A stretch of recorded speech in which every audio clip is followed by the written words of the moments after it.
I'm currently standing in the middle of a war zone. To my left is Syria, to my right is Lebanon, and where I'm standing is Israel. Just this year, the Israeli and the Syrian army fought over this village, but both armies had soldiers from the same community. The Druze community has been living in between these war-torn borders for over 1,000 years. And reality here is something most people can't comprehend, which is exactly why for the next 50 hours, I will be investigating one of the most complicated and secret communities in the Middle East. And I will try to understand what it's like to live in between wars where your family members might be fighting on the other side. So we're currently on the way to the first of 3 Druze cities in this video. The last Druze town on the list is literally on the border with Syria and Lebanon. A lot of the people there are very torn between their families and have people on both sides and still serve in the military. Right as I got off the bus, the first person I saw was actually a Druze IDF soldier. I chatted with him for a bit until our Druze insider and dear friend of mine, Razin, arrived. Razin was kind enough to take 2 days off work just so he can help me make this video possible by guiding us inside the secret community that he lives in. Hey, Razin, introduce yourself.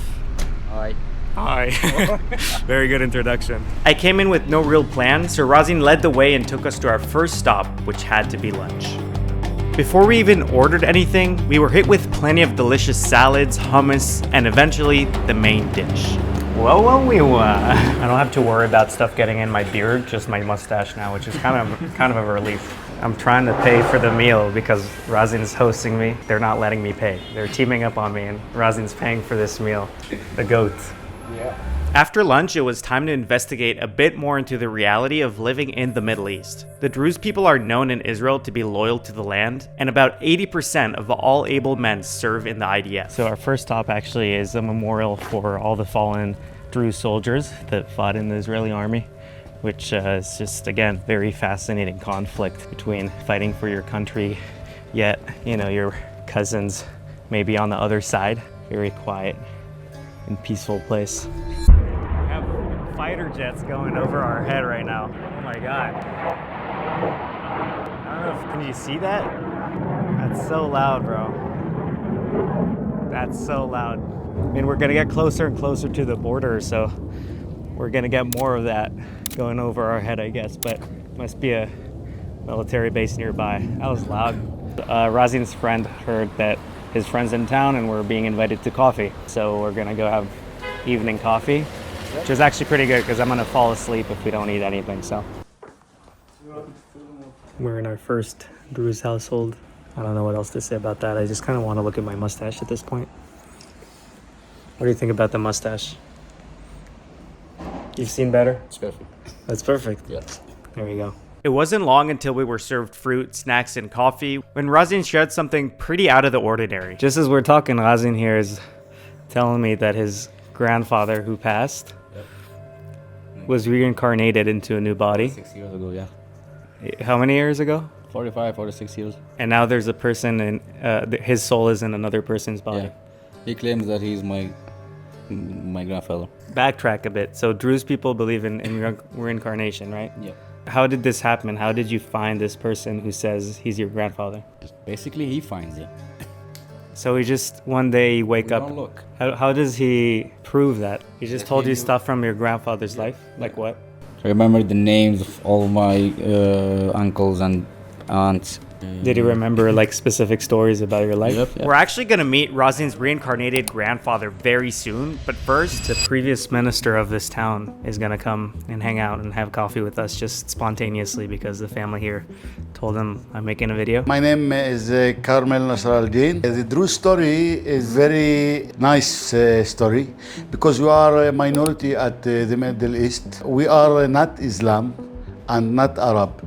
We are a special community that have all the tradition of the Middle East. Before 1,000 years, our grandfathers written our religion at Egypt. After that, we go to Syria, Lebanons, and Eretz Israel. Do you have family in Lebanon or Syria or Jordan? At Lebanon, at Syria, small at Jordan, because the community in Jordan is small. Now we are soldiers from Israel, and we go to Lebanon with war with the citizens at Lebanon. To that point, so you have essentially family on the other side. Do they also serve in the military of Lebanon? Yeah. The Druze community in Israel must be loyal to Israel. And same with Lebanon. Same at Syria, at Lebanon. We must be all the time strong to survive at the Middle East. I'll have the last question. What is the deal with the mustache? Because I brought a mustache especially, and none of you have a mustache. So I hear it's from like about respect or something like that. It's the Israeli influence. We are now Israelis like the Jews. And Like the Jews, same. Another thing that's very traditional besides coffee, Oh, really? cigarettes. Now I don't smoke cigarettes, but want to respect the tradition, of course. What do you have to say to my grandma who's watching this video? It's healthy. It's healthy. You said so, Grandma, not me. I'm sorry. We just finished our quick coffee run, which wasn't quick. And now where are we going?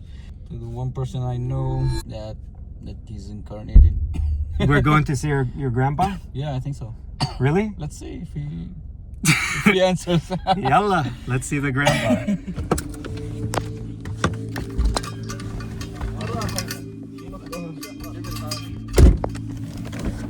Let's see the grandpa. This is so interesting.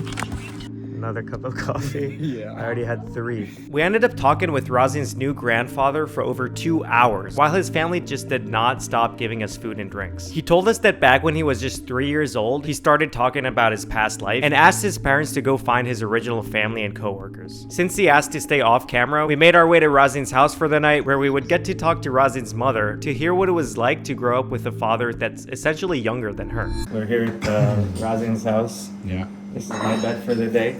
Bricks. Very nice. Whoa. Razin, I can't sleep here, man. Why, man? What is that, bro? She breaks up with me.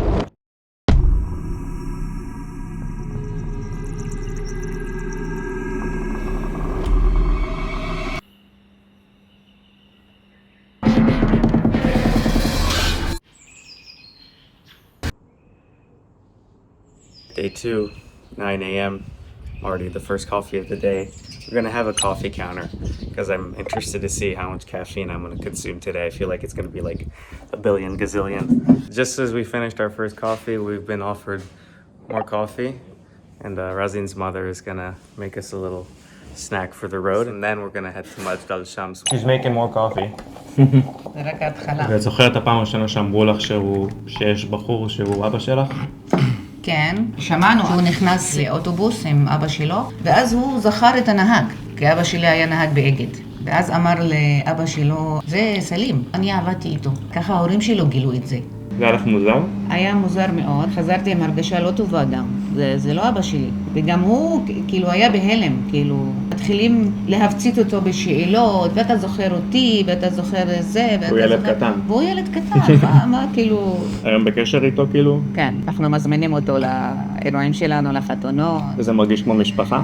כן. That was a good start. Now we're gonna head over to the most northern city in Israel and the most northern Druze city in Israel. No, but first, we have to go to some place. Where are we going? Coffee. Coffee? Really? We're having another cup of coffee? I think so. These guys are addicted to coffee. It's incredible. I can't catch up. A 2-hour drive, so I'm sure we'll stop for like 5 coffees on the way only.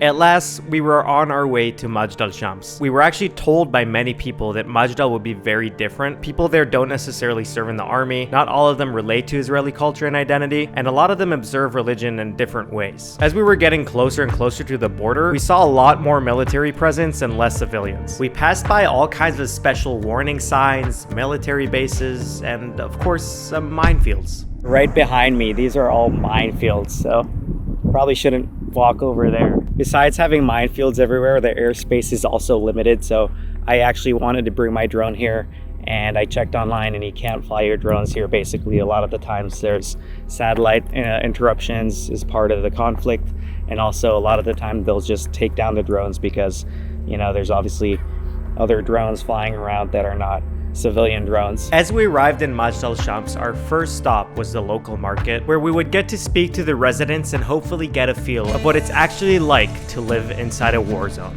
Hello. You know, a lot of people, especially here, have people living over the border. So I want to understand. Lebanon. Yeah. Do you have family over there? Yeah. And how do you communicate with them? Social media. What's up? And have you ever seen them? Have you ever met them? The guy in the middle mentioned that he's seen his family only once in his life, which is pretty mind-blowing. And I was interested to hear if more people had the same experience. But just as we're about to leave... Have a great time. Thank you. You want coffee? Shukran. And yet again, just as we're about to leave... Father of Hello. Nice to meet you. I'm Ted. I'm Nihat. I'm a doctor. Where did you study? Here? I studied in Syria. The history of this place, it's an occupied place by Israel in the 67, 68. The residents of this area can go to Syria, well, with the agreement with Israel and Uganda. So do you have a lot of family in Syria and Lebanon? Lebanon, I don't know, maybe. But in Syria, yes. And Yeah, do you family. keep in touch with them? Yes. And how does it feel that there's a conflict between the countries? I was born in the conflict, like say it's more than 50, 60 years. Yeah. I don't care. Yeah. It's not my conflict. Do you relate to Israel or Syria more, or you're just a Druze and that's your identity? Druze is my identity. If it's Israel or Syria, I don't care. And you're happy? I'm happy here. You're I happy? live in Israel. I'm very happy. Yeah. Again, we're only at the first stall. We're gonna be here all day. I think so. Yeah. Okay, let's keep going. After spending 30 minutes in the first stall, we made our way to the second booth and immediately got offered free lunch, which was kind of nice. So again, second stall, we're already tasting everything. We're having lunch apparently. I know this isn't a food channel, but there's just so much food here. Kind of maybe we should be a food channel. New channel, guys. We're not doing travel content, just food from now on. Subscribe. Also, we found the first and maybe last American tourist here. So after tasting every single fruit that grows here, we decided we don't have time for the third stall if we wanted to make it to the border before sundown. All right, that was the market. That was amazing. It was just, everybody is so welcoming. I can't get over it. Every person that we meet treats us like family. And even for me, well, I'm Jewish, I'm not in the religion, they treat me like family. They let me taste everything. All right, we officially entered the most northern city in Israel, right on the border with Syria and Lebanon. I'm currently looking at Syria. Right there. So while there is still Hebrew writing here and stuff, it feels definitely a lot more Arabic here, a lot more Syrian culture. It's very interesting to see the contrast. We're only an hour away or an hour and a half away from where we were yesterday, but already huge culture difference. I just realized the fence is way closer than I thought. I didn't even realize. I was looking over the mountains, and it's literally right here. Like, that's the fence, right there. So yeah, so right behind me, basically that area over there is UN territory, so there's kind of a middle ground. So just to show you how close these people live to the conflict, not only that, like how close their family is, but they can't just cross over and see them. It seems very obvious, I feel like, for some people that they could go see their families, you know, in the next state, or, you know, if they're from the US, they could just drive over to Canada, but not the same here. And in fact, there's a lot of, you know, immediate war going on, like here. So a lot of rockets and stuff. Not right now, thank God. Now I wanted to get even closer to the border because I'd heard there's a viewpoint where you can see all three countries at once. So Razin called up a friend who called up a friend, and she took us to a place that not a lot of people in the world know of. We blindly trusted her and followed her along, but little did we know, we were about to arrive in a secret Israeli military base. Gotta say, I'm feeling a bit like anxious, a bit excited, because obviously I'm an Israeli citizen, so being this close to the border in times like these, it's kind of scary in a way. Do you feel the same? Is it sketchy for you going like this close, or? It's a bit sketchy. It's a little bit scary. I don't know. We're really like so close.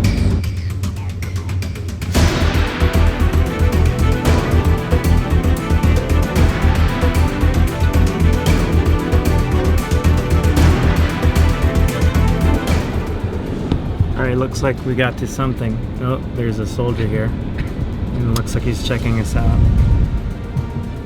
Israeli soldier, that is, of course. Saying hi. Alright, hopefully we can film here. Hello. It's okay? Thank you, thank you.